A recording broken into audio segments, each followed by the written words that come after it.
दुनिया का इकलौता ऐसा बैंक जिसे आज तक कोई नहीं लूट पाया और उस बैंक से 30 मिलियन डॉलर चोरी करना किसी के भी बस की बात नहीं थी। लेकिन इन चोरों का टारगेट डायरेक्ट बैंक से पैसा चोरी करना नहीं बल्कि उससे भी कुछ बढ़कर था, जिसका असली मास्टरमाइंड वो निकलता है जिसे गैंग में सबसे कमजोर समझा जा रहा था। इस चोरी की शुरुआत होती है लॉस एंजलिस की सुबह से, जहां एक आर्मर्ड ट्रक एक कैफे के बाहर आकर रुकता है, जिसमें से 2 सिक्योरिटी गार्ड कुछ सामान लेने के लिए उस कैफे के अंदर गए। लेकिन तभी अचानक 2 कार आकर ट्रक को घेर लेती हैं, जिसमें से कुछ गैंगस्टर्स गैस मास्क पहने हुए बाहर आए। अब जैसे ही वो दोनों गार्ड्स कैफे से बाहर आए, उन गैंगस्टर्स ने उन्हें गन पॉइंट पर ले लिया। तभी ट्रक के अंदर बैठा ड्राइवर चुपचाप पैनिक बटन दबाकर पुलिस को अलर्ट कर देता है कि उन पर हमला हो रहा है। लेकिन जब उन गैंगस्टर्स ने उस ड्राइवर को बाहर निकलने के लिए कहा तो वो मना कर देता है, जिससे गुस्से में उनमें से एक आदमी ने पावर ड्रिल निकाली और विंडशील्ड में छेद कर दिया और फिर उस शीशे को अपनी कार की मदद से हटा दिया। पर तभी उनमें से एक गार्ड अपनी बंदूक निकालने की कोशिश करता है, लेकिन वो लोग उसे तुरंत ही गोली मार देते हैं और साथ ही वो गलती से उस ड्राइवर को भी जान से मार देते हैं। वहीं पास वाली गाड़ी में एक चाइनीस आदमी बैठा था, जो पुलिस की हर हरकत और रेडियो सिग्नल पर नजर रखे हुए था। असल में वो खुद भी उन गैंगस्टर्स का साथी था, जो अपने क्रू को चेतावनी देता है कि उनके पास सिर्फ 30 सेकंड बचे हैं, क्योंकि गोलियों की आवाज सुनकर पुलिस उनकी तरफ ही आ रही है। तो वो गैंगस्टर्स ट्रक के पीछे वाले दरवाजे को खोलकर उस चौथे गार्ड को बेरहमी से बाहर खींच लेते हैं।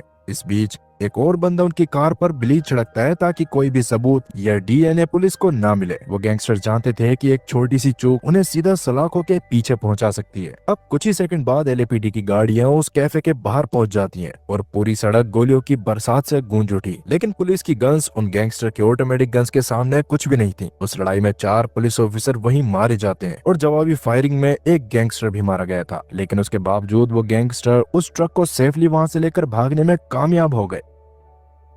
गैंगस्टर की पूरी टीम उस चाइनीस रेडियो वाले के हुक्म पर चल रही थी, जिससे वो एक सुनसान गोदाम तक पहुंच गए। गोदाम के अंदर पहुंचते ही वहां का माहौल एकदम गर्म हो गया, क्योंकि उनका हेड रे बिल्कुल भी खुश नहीं था। वो अपने साथियों को एक गार्ड को गोली मारने के लिए बुरी तरह डांटता है और याद दिलाता है कि उनका ये काम बिल्कुल साफ सुथरा होना चाहिए था। असल में रे और उसकी टीम वाले कोई गैंगस्टर नहीं थे, बल्कि वो एक शातिर चोर थे, जो बहुत ही साफ सफाई से अपने काम किया करते थे। फिलहाल अब जैसे ही रे ट्रक का दरवाजा खोलता है, तब उसका साथी एंसन उससे पूछता है कि वो ठीक है या नहीं। तब रे उसे बताता है कि एक गार्ड को उन्होंने मार दिया है, जिसकी वजह से अब पूरे शहर की पुलिस उन्हें कुत्तों की तरह ढूंढ रही होगी। इधर डिटेक्टिव निक क्राइम सीन पर पहुंचकर सीधे अपनी टीम के पास जाता है, जो लॉस एंजलिस शेरिफ डिपार्टमेंट से था। उसकी पूरी टीम उस मरे हुए गैंगस्टर के शव के पास खड़ी थी। वहाँ मौजूद डिटेक्टिव बराचो निक को सारी बात समझाता है। तब सारी इन्फॉर्मेशन मिलने के बाद निक जल्दी ही भाप लेता है कि ये काम किसी मामूली चोर या गैंगस्टर का नहीं, बल्कि हाई लेवल प्रोफेशनल्स चोरों का है। पुलिस को साफ तौर पर पता था कि इन लोगों को इस लोकेशन पर कोई एयर सपोर्ट नहीं मिल पाएगा। तभी मर्फ खुलासा करता है कि इस खतरनाक क्रू ने पैसा नहीं बल्कि सिर्फ एक खाली आर्मर ट्रक ही चुराया है। साथ ही वहाँ मौजूद टोनी को लगता है कि शायद उन्हें कोई गलत जानकारी मिली थी और इसी वजह से उनका प्लान फेल हो गया। खैर, इस सब के बीच सड़क के पार बॉस को, जो उन्हीं गैंगस्टर का साथी था, वो अपनी कार के अंदर बैठ के उन सभी जासूसों की तस्वीरें ले रहा था। जिसके बाद गोडाउन में आकर बॉस को अपने बॉस रे को वो सारी तस्वीरें दिखाता है और बताता है कि निक ही इस पूरी इन्वेस्टिगेशन का बॉस है। उन तस्वीरों को देखकर रे उसे तुरंत पहचान लेता है और उसकी कुंडली खंगालने लगता है। तब एंसन बताता है कि निक पहले साउथ में फुटबॉल खेलता था,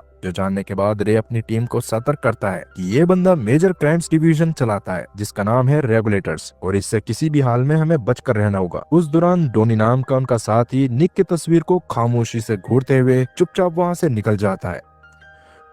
इसी बीच पुलिस ऑफिस में निक और उसकी टीम मामले की गहराई से जांच कर रही थी। उन्हें लग रहा था कि ये सब उन गैंगस्टर्स के अंदर की मिलीभगत हो सकती है और शायद वो कुछ बड़ा प्लान कर रहे हैं, क्योंकि उन चोरों को कैसे पता चला कि वो ट्रक उस कैफे के बाहर सुबह के वक्त ही आता है और शायद उनका मेन टारगेट वहाँ चोरी करना भी नहीं था। खैर, इतनी सब कैलकुलेशन करने के बाद निक ने अब अपने टारगेट पर रे को ले लिया था, क्योंकि रे वही आदमी था जो सिर्फ 8 महीने पहले ही पैरोल पर बाहर आया था। उसी रात डोनी एक बार में अपनी ड्यूटी कर रहा होता है। उस दौरान फेडरल रिजर्व बैंक का एक आदमी ड्रिंक पीकर निकलता है, लेकिन अपना कीमती फेड एक्सेस कार्ड काउंटर पर ही भूल जाता है। तब डोनी उसे देखते ही फुर्ती के साथ उस कार्ड को उठाकर कैश रजिस्टर में डाल देता है, जिसके बाद वो मैक के पास जाता है, जो उनके ही ग्रुप का वही चाइनीस लड़का था जिसने पिछली रात उनकी कैफे से गोडाउन तक पहुंचने में मदद की थी। उस दौरान निक भी उस बार में आ जाता है। वो डोनी से पूछने लगता है कि यहाँ कौन कौन आता है। तब डोनी जवाब देते हुए कहता है कि ये बार सभी लोगों के लिए है और यहाँ कोई भी आ सकता है। खैर, अब काफी रात हो चुकी थी, इसलिए अपनी शिफ्ट पूरी करने के बाद डोनी घर जाने के लिए अपनी कार की तरफ जाने लगा, लेकिन कार में बैठते ही अचानक निक उसकी खिड़की के पास आकर उस पर हमला कर देता है। निक के उस पर हमला करने से डोनी बेहोश हो गया था और जब उसकी आंख खुली तो वो एक अजीब सी जगह पर था। अपने बेड से उठने के बाद जब डोनी दूसरे कमरे में गया तो उसने देखा कि निक की टीम कुछ लड़कियों के साथ बैठी थी। निक की पूरी टीम वहां एंजॉय कर रही थी, लेकिन निक अचानक सीरियस हो गया और डोनी को उसकी एक तस्वीर दिखाता है जिसमें वो रे से बात कर रहा था। तब वो डोनी को चेतावनी देते हुए गस से कहता है कि उन्हें उसका सारा रिकॉर्ड पता है, ग्रैंड थेफ्ट ऑटो, हत्या का प्रयास और कैलिफोर्निया की सबसे तेज स्पीडिंग का रिकॉर्ड। गस उससे साफ साफ कहता है कि अगर तुमने एक और गलती की तो तुम सीधा जेल जाओगे। तब डोनी खुद को बचाने के लिए कहता है कि उसने रे को बस बार में एक दो बार ही देखा था। जिसके बाद निक डोनी को अपनी बाजू पर एक टैटू दिखाता है, एक कंकाल जिसके नीचे रेगुलेटर्स लिखा था। निक उससे कहता है कि तुम्हें इसका मतलब पता है।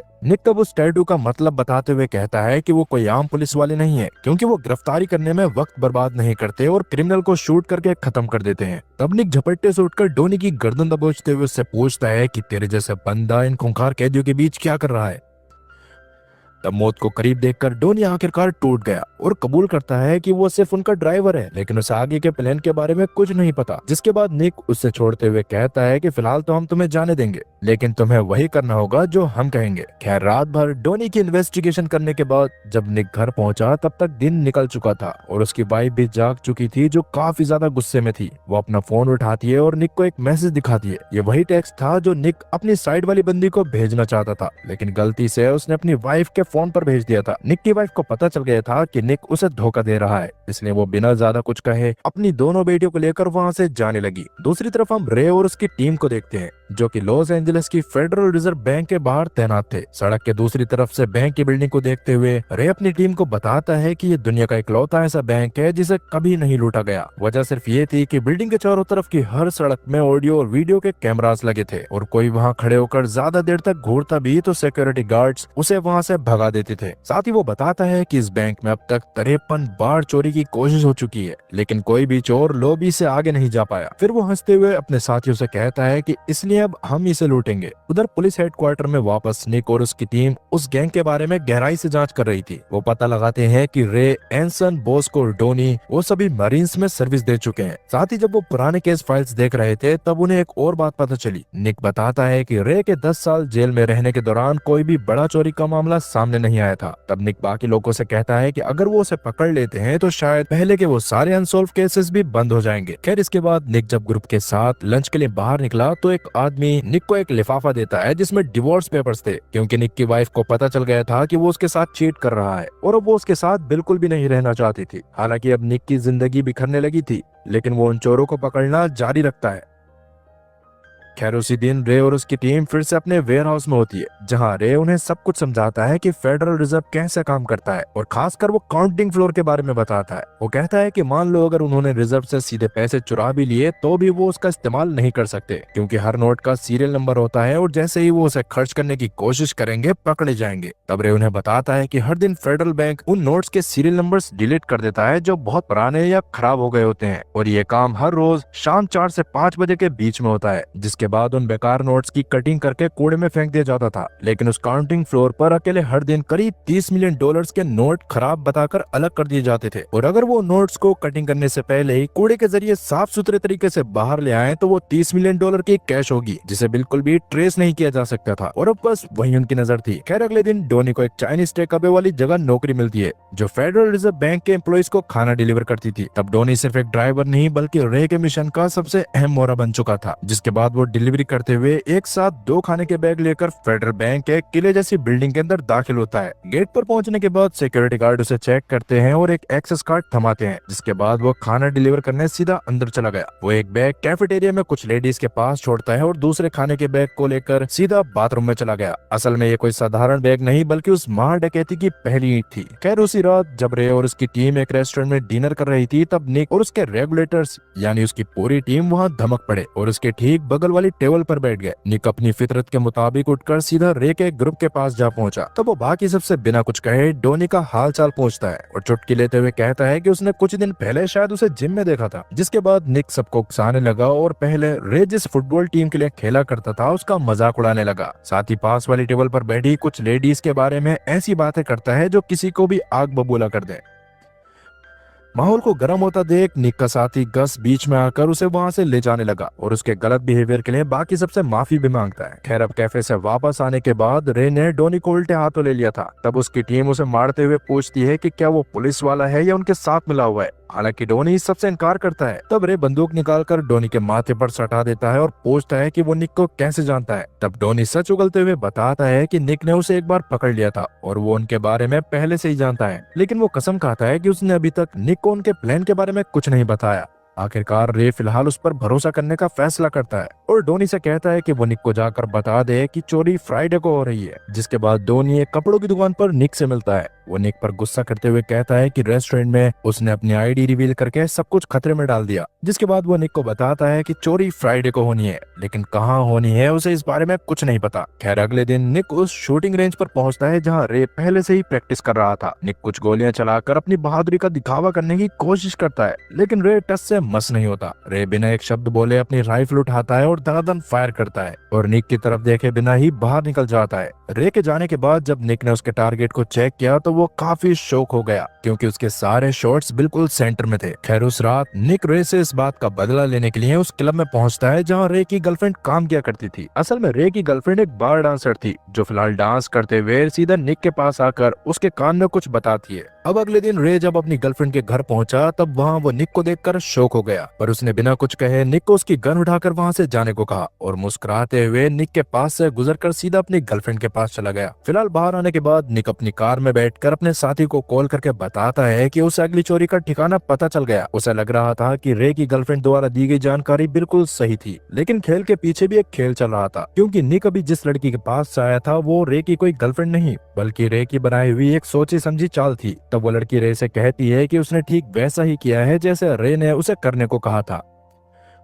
यानी निक को जो जानकारी मिली थी वो एक सोची समझी चाल थी। और अब आखिरकार चोरी का वो दिन आ गया था। निक और उसकी टीम पहले से ही अपने पोजीशन पर थे और दूर से ही बैंक को चील की निगाहों से देख रहे थे। तभी एक वैन पार्किंग एरिया में घुसी जिसमें से रे और उसकी टीम बाहर आई, जिन्होंने सीने पर बुलेट प्रूफ जैकेट और चेहरे पर मास्क पहन रखे थे। तब वो काफी तेजी के साथ बैंक में घुसते ही सिक्योरिटी कैमरास को चकनाचूर कर देते हैं और वहाँ मौजूद सभी लोगों को एक लाइन में खड़े होने के लिए कहते हैं। और बैंक के अंदर घुसने के कुछ ही सेकंड बाद उन्होंने पूरे बैंक को अपने कब्जे में ले लिया था। जिसके बाद वो सबके मोबाइल जमा करते हैं और हाथों को केबल से बांध देते हैं। साथ ही वो उनके सर पर थैले डाल देते हैं ताकि कोई कुछ देख न सके। इतना सब होने के बाद रे बैंक मैनेजर से कहता है कि वो 911 पर कॉल करे और वो उनसे वही बोलने को कहता है जो रे ने खुद उसे लिख कर दिया था। तब बैंक मैनेजर कांपते हुए कॉल पर बताता है कि लुटेरों ने $10 मिलियन कैश और 1 घंटे के अंदर फ्यूल से भरा हेलीकॉप्टर मांग रहे हैं। साथ ही वो ये भी बताता है कि शर्त साफ है, अगर मांग पूरी नहीं हुई तो हर 1 घंटे में एक लाश गिरेगी, या फिर शर्त पूरी करने से पहले पुलिस या फिर किसी नेगोशिएटर ने फोन किया तो कोई न कोई जरूर मारा जाएगा।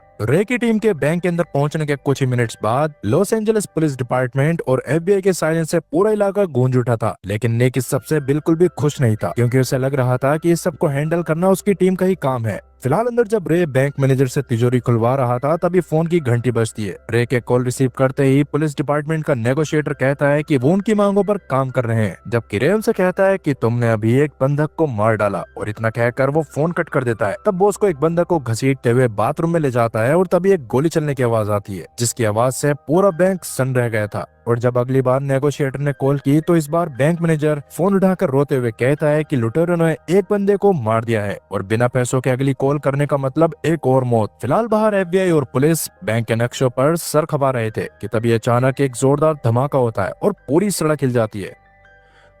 सबको लगता है कि शायद चोरों ने पूरी तिजोरी उड़ा दी। उस दौरान निक बैंक के नक्शे को गौर से देख रहा था। तब उसकी नजर एक बारीक हिस्से पर ठहर जाती है। तब वो टोनी से उसके बारे में पूछता है। टोनी उसे बताता है कि ये सिल्वर लाइन है और नक्शे के हिसाब से ये सालों से बंद है। इतना सुनते ही निक समझ गया था कि धमाका तिजोरी के लिए नहीं बल्कि भागने के रास्ते के लिए था। तब वो बिना वक्त गवाए एक रोड उठाकर सीधा बैंक के मेन दरवाजे की तरफ दौड़ा, लेकिन अंदर घुसने पर जब उसने वहाँ का माहौल देखा तो उसके होश उड़ गए, क्योंकि वहाँ कोई लुटेरा था ही नहीं और सारे बंधक बिल्कुल जिंदा और सुरक्षित थे। जिसके बाद निक फिर उस जगह जाता है जहाँ गोलीबारी हुई थी और वहाँ एक हैरान कर देने वाला सच सामने आया, क्योंकि जिस बंधक को मरा हुआ समझा था वो फिलहाल जिंदा थी, यानी वो गोली सिर्फ एक नाटक थी। इस बीच रे और उसकी टीम शातिर तरीके से मेन हॉल के जरिए नाली में उतरकर सड़कों के नीचे गायब हो गए। लेकिन निक अब और इंतजार नहीं कर सकता था और इतने में ही उसकी पूरी टीम बैंक के अंदर हथियारों के साथ दाखिल होती है, जिसके बाद वो सीधा तिजोरी की तरफ भागते हैं। वहाँ वो देखते हैं कि फर्श में एक बड़ा होल किया गया था, जिसमें से रे की टीम सीधा नाली की लाइन में उतर चुकी थी। तब निक भी बिना वक्त गवाए उनके पीछे जाने लगा, लेकिन असली खेल तो उस बैंक में था ही नहीं, क्योंकि उसी वक्त मैक अल्मेडा सिक्योरिटी कंपनी का फर्जी एम्प्लॉय बनकर फेडरल रिजर्व को कॉल करता है और 2:45 पर एक शेड्यूल ड्रॉप ऑफ करवाता है, जिसके ठीक 2 मिनट बाद रे और एंसन उसी आर्मर ट्रक में फेडरल रिजर्व पहुंचते हैं, जिसे उन्होंने पहले चुराया था और फिलहाल उन्होंने उसे पूरी तरह से मॉडिफाई कर लिया था।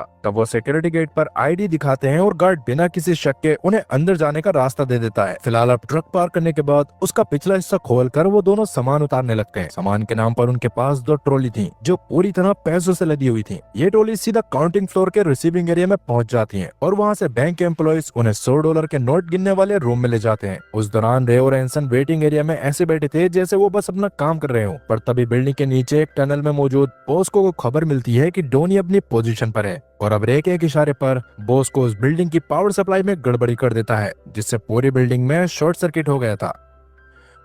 उस दौरान लाइट टिमटिमाती हैं और $100 वाले रूम की पूरी सिक्योरिटी सिस्टम, यहाँ तक कि कैमरा, सेंसर और श्रेडर तक बंद हो गए थे, यानी वो मशीन जिससे नोट की कटिंग होती थी। खैर उस वक्त सिक्योरिटी गार्ड काउंटर से कहते हैं कि वो सिस्टम के रीसेट होने तक ब्रेक ले लें और अब जैसे ही कमरा खाली होता है तब उस कमरे के अंदर रखी एक बड़ी ट्रॉली से डोनी बाहर निकला, जो नोटों के ढेर के बीच में छुपा हुआ था। और फिर रे के रेडियो पर कंफर्म करने के बाद डोनी बाहर निकलकर एक इलेक्ट्रोमैग्नेटिक पल्स डिवाइस ट्रिगर करता है, जिससे पूरे कैमरास पूरी तरह से बंद हो गए थे। फिलहाल अब डोनी उन बेकार नोटों को जिनकी कटिंग होनी थी उन्हें वो तेजी से एक पॉलिथीन में पैक करके नीचे फेंकना शुरू कर देता है। लेकिन उतने में ही फेड की एम्प्लॉय जो अक्सर खाना मंगवाती थी वो उस चाइनीज टेक अवे को कॉल करती है, जिसमें डोनी काम किया करता था। तब मैक उस एम्प्लॉय का फोन उठाता है और एक नकली चाइनीज लहजे में बात करते हुए कहता है कि खाना बस आ ही रहा है। उधर बैंक में नीचे बैठा एक पुलिस गार्ड मॉनिटर पर देखता है कि काउंटिंग रूम के मोशन सेंसर्स अब भी बंद हैं, लेकिन उसे अब भी शक नहीं होता, इसलिए वो सिस्टम को ओवरराइड करता है और बाकी दूसरे काउंटर्स को कैफेटेरिया से काउंटिंग के लिए बुला कर ले आता है। इधर काउंटिंग रूम में डोनी अब भी टेबल के पीछे बैठा तेजी से $100 के उन खराब नोटों को काली पॉलिथीन में पैक करके नीचे कूड़ेदान में गिरा रहा था। और अब डोनी आखिरी बैग नीचे गिरा ही रहा था कि तभी गलती से उससे एक मोशन सेंसर ट्रिगर हो जाता है, जिससे पूरा सिस्टम फिर से चालू हो गया था और उसके कुछ ही सेकंड बाद गार्ड और काउंटर्स भी रूम के अंदर आ गए थे। इसीलिए रे जल्दी से रेडियो पर डोनी को वार्न करता है कि अब उसे तुरंत वहां से निकलना होगा और इतना सुनते ही डोनी फुर्ती के साथ एक वेंट का कवर खोलकर उसके अंदर घुस गया। वेंट के अंदर से डोनी सबको खबर देता है कि फिलहाल वो सेफ है। तब रे बॉस को कोई इशारा करता है कि वो पावर सप्लाई को वापस से चालू कर दे और पावर सप्लाई आते ही फेडरल बैंक के अंदर सब कुछ नॉर्मल हो जाता है, जैसे कुछ हुआ ही ना हो। इधर डोनी उस बेंट के जरिए बाथरूम में आ गया था, जिसके बाद उसने वही चाइनीज बैग उठाया जो उसने पहले छुपाया था और फिर उसी एक्सेस कार्ड का इस्तेमाल करता है जिसे फेड का एम्प्लॉय बार में भूल गया था, जिससे वो चुपचाप बाथरूम से बाहर निकल आया और उस पुराने हो चुके खाने को कैफेटेरिया में बैठी लेडी को थमाकर फेडरल रिजर्व से बाहर आ गया। उस दौरान बाहर डोनी के 2 दोस्त जो कूड़ा उठाने वाले ट्रक के ड्राइवर्स थे वो एक चौराहे पर आकर रुकते हैं। दोनों एक दूसरे से नजर मिलाकर वापस से अपने काम पर चले गए। असल में ये उस प्लान का हिस्सा था जो रे ने नहीं बल्कि किसी और ने बनाया था। फिलहाल बैंक में वापस $100 गिनने वाले रूम में काउंटर्स कंफर्म करते हैं कि अल्मेडा की कैश डिलीवरी बिल्कुल सही है, इसलिए खाली टब्स को वापस से रे और एंसन की तरफ घुमा दिया गया और उन्हें वेटिंग रूम से बाहर कर दिया जाता है। उस दौरान फेडरल बैंक के बेसमेंट में रे का एक और आदमी जो कूड़ा उठाने वाला ट्रक चला रहा था वो कचरे के उन बैग्स को उठाता है जिनमें असल में करोड़ों डॉलर्स भरे हुए थे। खैर इसके बाद रे और एंसन उस आर्म ट्रक में शांति से ड्राइव करते हुए बैंक से बाहर निकल जाते हैं। इधर बॉस को एक दूसरी गाड़ी में उस कूड़े वाले ट्रक के पीछे पीछे जाने लगता है। उस दौरान वो रे को अपनी और उस ट्रक की लोकेशन भी बताता है, जिससे रे उस ट्रक का रास्ता रोक लेता है। तभी वो उसको जल्दी से ड्राइवर को गन पॉइंट पर लेकर ट्रक से बाहर निकलने के लिए कहता है और ड्राइवर के बाहर आते ही बॉस को ट्रक लेकर सीधा कूड़े वाली जगह की तरफ निकल गया, जबकि उसके बाकी साथी भी पीछे पीछे आ रहे थे। इसी बीच डिटेक्टिव निक पूरे शहर की छानबीन कर रहा था। तभी अचानक उसकी नजर डोनी पर पड़ती है, जो बैंक से निकलकर सीधा उस कूड़े वाली जगह पर जा रहा था। तब वो तुरंत ही डोनी को पकड़वा लेता है और ये सब दूर से मैक भी देख रहा था। गस और टोनी जबरदस्ती डोनी को घसीट कर निक की गाड़ी में ले आए और कार के अंदर वो डोनी को काफी टॉर्चर करते हैं। वो डोनी को बुरी तरह पीटते हुए उससे बस रे के बारे में पूछते हैं कि वो कहाँ है। तब डोनी आखिरकार टूट गया और उसने रे की लोकेशन के बारे में बता दिया। उधर कूड़ेदान वाली जगह पर रे को मैक का कॉल आता है। मैक बताता है कि डोनी पकड़ा जा चुका है जबकि वो खुद सुरक्षित है, जिसके बाद मैक पूछता है कि अब उन्हें कहाँ जाना है, पर रे एक शब्द भी नहीं बोलता और कॉल कट करके एंसन से कहता है कि डोनी और मैक दोनों अब हमारे लिए एक एसेट बन चुके हैं। जिसके बाद वो चुपचाप अपनी कार में बैठकर वहाँ से निकल गया, लेकिन उस दौरान ट्रैफिक में फंसे होने की वजह से निक ने उन्हें देख लिया था, इसलिए वो तुरंत ही रे का पीछा करना चालू कर देता है और जल्दी से मर्फ और बराचो को उनकी लोकेशन बता देता है। तब रे भी अपने मिरर में देखता है कि निक का ट्रक पीछे है और आगे ट्रैफिक जाम है, इसलिए पूरा रास्ता बंद है।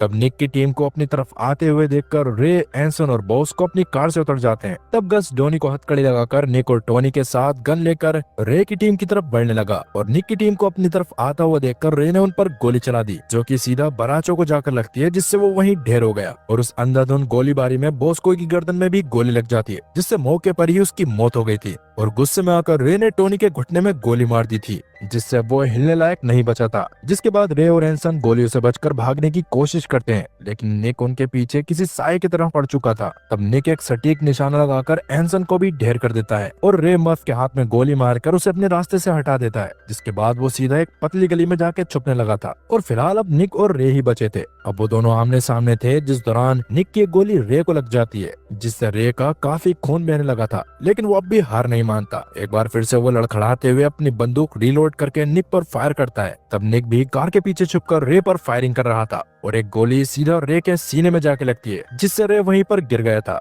लेकिन अभी वो रेंगते हुए अपनी वेस्ट में और गोलियां तलाश रहा था, लेकिन अब सब कुछ खत्म हो चुका था। तब वो धीरे से थोड़ा सीधा होकर अपनी खाली बंदूक निक की तरफ तान देता है। निक को नहीं पता था कि बंदूक खाली है, इसलिए वो अपनी आखिरी गोली चलाकर रे का खेल खत्म कर देता है। और रे को मारने के बाद जब निक अपनी कार की तरफ लौटा तो उसके पैरों तले जमीन खिसक गई, क्योंकि डोनी कार से फरार हो चुका था। तब निक और गस पागलों की तरह डोनी को तलाश करते हैं, लेकिन डोनी का सुराग कहीं नहीं मिलता। और जब वो रे की कार चेक करते हैं तो वहाँ उन्हें वही काले बैग्स मिले जिनमें डोनी ने डॉलर्स भरे थे, लेकिन अब उनमें डॉलर नहीं बल्कि सिर्फ कटा हुआ रद्दी कागज भरा था। जिसके बाद निक उसी बार में वापस जाता है जहाँ पहले डोनी काम किया करता था। बार का मालिक उन्हें बताता है कि डोनी 2 दिन पहले ही काम छोड़ चुका है। और अब फिलहाल निक काउंटर पर बैठा ही था कि तभी उसकी नजर दीवार पर लगी एक फुटबॉल टीम की पुरानी तस्वीर पर जाती है, जिसमें डोनी, मैक और वो ट्रक ड्राइवर दोस्त सब एक ही टीम में थे। तभी निक को एहसास हुआ कि डोनी कोई मजबूरी वाला ड्राइवर नहीं, बल्कि इस पूरी डकैती का असली मास्टरमाइंड था। उसने बार में रहकर ही हर एक जानकारी चुराई और पुलिस और क्रिमिनल्स दोनों को अपनी उंगलियों पर नचाया। खैर, इसके बाद लंदन में हम एक बार को देखते हैं जहाँ डोनी अब एक बारटेंडर का काम कर रहा था और वो अपने उन्हीं दोस्तों के साथ एंजॉय कर रहा था जो चोरी के दौरान कचरा उठाने का काम कर रहे थे।